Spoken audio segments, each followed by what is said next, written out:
So ఇప్పుడు అందుకని CCTV ఫుటేజీలని పదే పదే పరిశీలిస్తున్నారు. ఇప్పటి వరకు దాదాపు 100 సీసీటీవీ ఫుటేజీలు పరిశీలించారు. ఇందులో ఇప్పుడు ఒక వీడియో వైరల్ అవుతుంది ఏంటంటే హాస్టల్లో ఎవరో ఒక అతను వీళ్ళని ఫాలో అవుతున్నాడు అన్న ఇది కనపడుతుంది. మామూలుగా ఆ టైంలో వేరే వాళ్ళ పిల్లల కోసం కూడా వచ్చి ఉండొచ్చు, కొత్త వాళ్ళు వస్తే తెలిసిపోతుంది. కాబట్టి ఇప్పుడు అతను ఎవరు, అతను దేనికోసం అక్కడ ఉన్నాడు, ఇదంతా కూడా విచారిస్తున్నారు. ఎందుకంటే వీళ్ళని ఎవరైనా ఫాలో అయ్యారా, ఏదన్నా బెదిరింపులు ఉన్నాయా,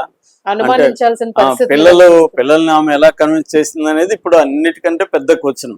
ఆమె కన్విన్స్ చేసిందా, పిల్లలు కూడా చనిపోవడానికి ఓకే ఎప్పుడయ్యారు, ఆమె ఎప్పుడు చెప్పింది, లేకపోతే ఇంకేమన్నా ప్రెజర్ ఉందా, పిల్లల మీద ఏం ప్రెజర్ కాకుండా ఇంకేదైనా ఉందా, సో తల్లి చనిపోతే మనం కూడా చనిపోదాము అని దీనికి వాళ్ళు ఎందుకు పిల్లలు వచ్చారు అనేది. ఎందుకంటే ఇప్పుడు చిన్నపిల్లలే తల్లిదండ్రులు చెప్పిన మాట వినట్లేదు. అటువంటిది వీళ్ళు పెద్దవాళ్ళు, పైగా అమ్మాయి చదువులో బాగా చాలా ఎక్స్ట్రాడినరీ అంటున్నారు, బాబు చదువులో ఆర్డినరీ అయినా కూడా మిగతా యాక్టివిటీలో యాక్టివ్గా ఉంటాడని చెప్తున్నారు. ఇంకా వాళ్ళ ఫ్రెండ్స్ ఎవరికన్నా ప్రాబ్లమ్స్ వచ్చినా కూడా అతను ఇంటర్వ్యూని అయ్యి హెల్ప్ చేసే నేచర్ ఉంది అబ్బాయికి అని ప్రిన్సిపాల్ చెప్తున్నారు.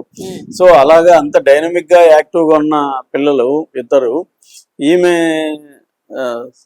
వెళ్ళిపోయి చనిపోదామని 30 చివరిలాగా చెప్పేస్తే సింపుల్ గా వెళ్ళిపోతారా, రైల్వే స్టేషన్ లో అంత తిరుగుతారా అనేది ఆశ్చర్యకరంగా ఉంది.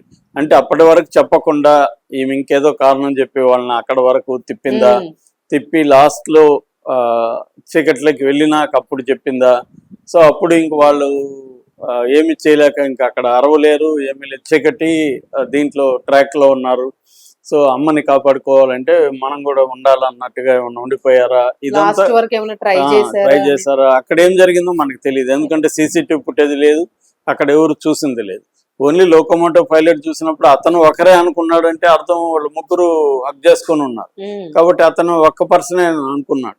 కాబట్టి రైల్వే స్టేషన్ అతనికి కూడా మాస్టర్ కి ఒకరే చనిపోయినారని ఇచ్చేస్తారు. అతను ఇంకొక అక్కడ పనిచేస్తే అతనికి ఎవరో చనిపోయారు అంటున్న వెళ్ళి చూడంటే అతను వెళ్ళి ఒక 3 కిలోమీటర్లు నడుచుకుంటూ వెళ్తే ఆ ట్రాక్ లో కుక్కలు ఉన్నాయి. ఆ లైట్ వెలుగులో చూస్తే కుక్కలు మధ్య వీళ్ళు ముగ్గురు శవాలు ఉన్నాయి. అతను కూడా ఏమనుకున్నాడు, ఒక స్త్రీ వాళ్ళ భర్త కూతురు అనుకున్నాడు. ఎందుకంటే ఈ బాబు ముఖం డ్యామేజ్ అయిపోయింది కాబట్టి తను హస్బెండ్ ఏమో అనుకున్నాడు. అక్కడ నుంచి మళ్ళీ ఇన్ఫార్మ్ చేశాడు, ఒకరు కాదు సార్ ముగ్గురు అని. సో అలాగా వీళ్ళు పిల్లల్ని ఎలా చెప్పింది, ఎప్పుడు చెప్పింది అనేది ఇప్పుడు పెద్ద ప్రశ్నగా ఉంది. వాళ్ళు మరి అన్ని గంటలు అక్కడ మామూలుగా ఉన్నారు, తిరుగుతూ ఉన్నారు.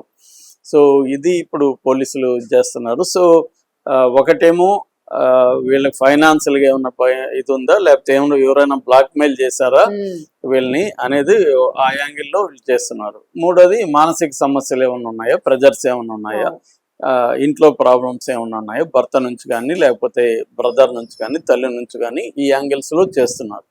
సో ఇందులో అంటే ఫస్ట్ ఏంటంటే పోలీసు మెథడ్స్ ఎలా ఉంటాయంటే రూల్ అవుట్ చేసుకుంటా వెళ్తారు. అంటే జీరో ఇన్ ఆన్ అంటారు. జీరో ఇన్ ఆన్ అంటే ఇది కాదు ఇది కాదు ఇది కాదు అని ముందు రూల్ అవుట్ చేసుకోవాలి. రూల్ అవుట్ చేసుకుని రెండో మూడో వాటిపైన ఫోకస్ చేయాలి. వాటిలోంచి మళ్ళీ ఒక దాని మీదకి వెళ్ళాలి. సో ఇలా అందుకనే టైం పడుతుంది. 1 వీక్ ఎందుకు పడుతుంది అంటే ఈజీగా దీనికి కారణాలు కనిపెట్టలేకపోతున్నారు. సో అందుకని మళ్ళీ మళ్ళీ మళ్ళీ ఇన్వెస్టిగేట్ చేయాల్సి ఉంటుంది. అలాగే ఇప్పుడు సీసీటీవీ ఫుటేజీలు మళ్ళీ పరిశీలిస్తుంటే హాస్టల్లో నుంచి ఫాలో అయినట్టుగా ఒక వ్యక్తి కనిపిస్తుంది. అదే వ్యక్తి రైల్వే స్టేషన్ లో కూడా వెళ్ళాడా ఉన్నాడా అనేది ఇప్పుడు బయటకు రావాల్సింది.